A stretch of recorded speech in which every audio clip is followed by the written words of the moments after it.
So we come to our final section, which is doing life together.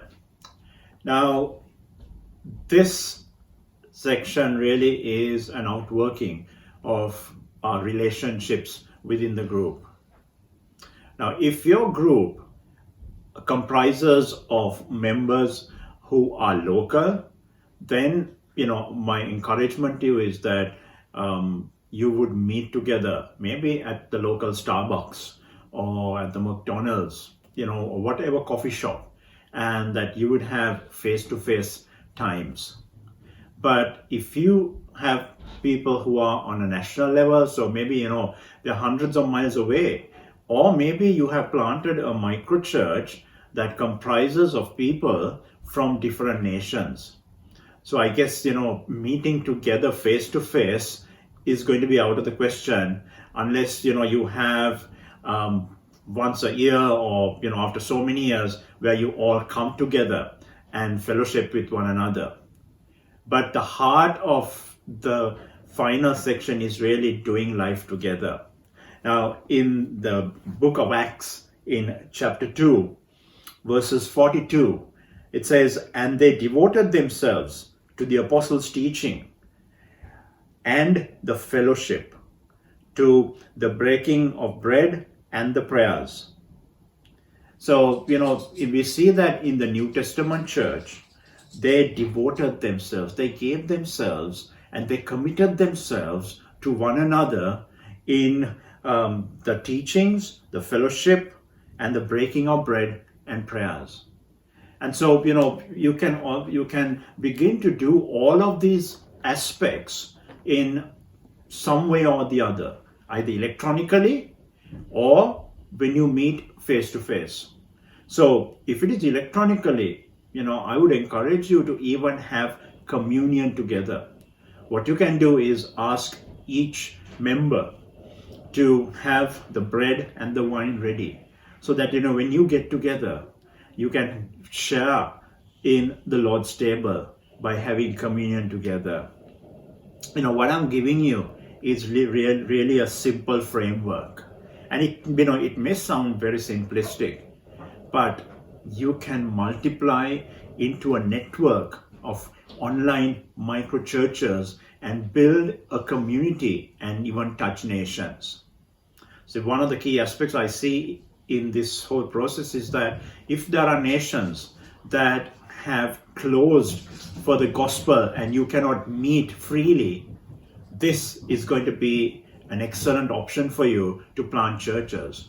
Or maybe you live say in a Western country, say you're living in the United States or the United Kingdom, and maybe you can plant churches in the Middle East. You can plant micro churches somewhere in Africa, because all they need is to be able to get on to the electronic medium that you are using. Now, one of the aspects that you might ask me is, what about finances? What about giving? What about an offering? What about missions giving? So here's another suggestion to you, and that is where when you come together each week and say, you're meeting online, ask everyone to set aside an amount and keep building on this amount, and then begin to identify a missions project. Maybe you want to sponsor a church somewhere, in Africa, in Asia, and you can support whatever missions project that as a group that you will agree upon, because this really helps then people to also come to the understanding of giving.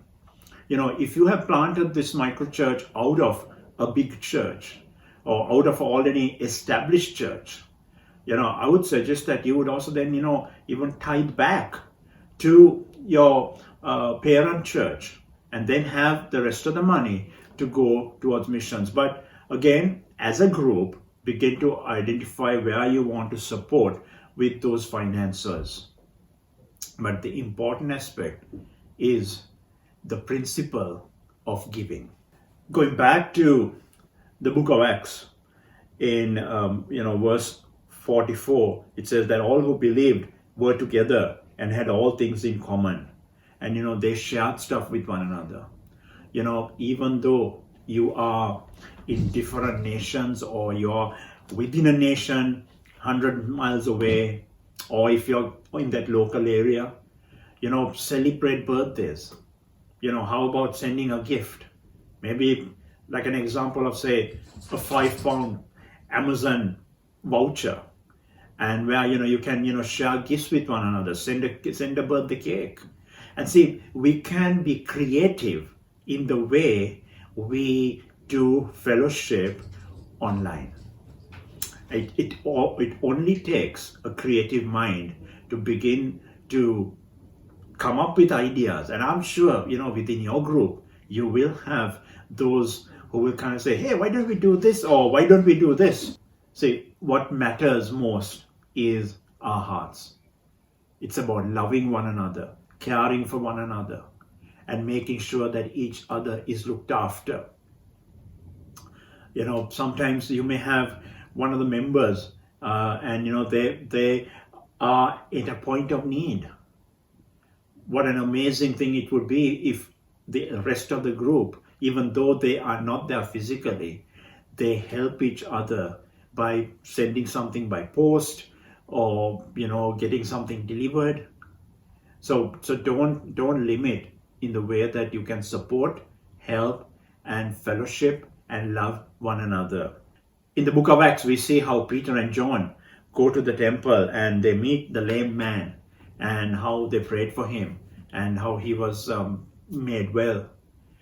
That's another area where you can partner up those in your group. And if someone is going to pray for someone, even saying, hey, when you're there to pray for them, bring me online, bring me on FaceTime, bring me on WhatsApp, so that I also can pray for them. I also can prophesy over them. I can pray with you in agreement. And imagine the person being prayed for to know that, maybe let's take an example. They may be somewhere in Europe, okay, say they are in France, and someone in Asia is calling in and saying, hey, I'm praying for you as well. What encouragement, what, that will demonstrate even the heart of Jesus in saying, I will reach out and I will be there even for your friend whom you are going to pray for. So again, this is another aspect of how we can be creative even in the aspect of ministry. So, I want to say thank you. I want to say congratulations for going through these steps. But now I believe that you will also now start planting those churches.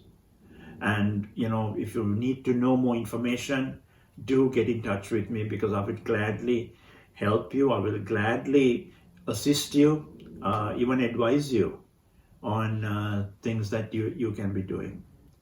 But fellowship is a key aspect, even though we may be separated from one another.